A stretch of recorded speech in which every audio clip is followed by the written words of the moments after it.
কিছু লোক আছে পিছনে লেগে থাকে, তারা কখনো উন্নতি করতে পারে না, শুধু মানুষের পিছনেই লেগে থাকে। আপনি ওইসব কথায় কান না দিয়ে এগিয়ে চলুন আপন গতিতে। দু একটি গরু পালন করুন পরীক্ষামূলকভাবে।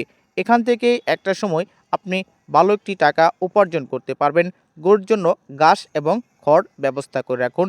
আর আপনি নিজে খামারের সময় দিবেন। অযথা বেশি আকারে গোয়ালঘর করার কোনো দরকার নেই। আপনার যে গোয়ালঘরটা রয়েছে ওখান থেকে আপনি পালন করা শুরু করুন। এখান থেকেই অনেকেই সফলতা অর্জন করেছে। আপনার দ্বারা তো সম্ভব। একটু চেষ্টা করে দেখুন।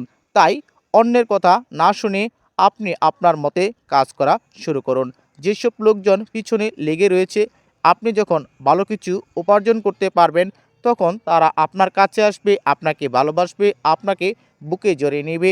তাদের ভুল তারা বুঝতে পারবে। তাই অন্যের কথা কান না দিয়ে আপনি আপনার মতে চলার চেষ্টা করুন। ধন্যবাদ।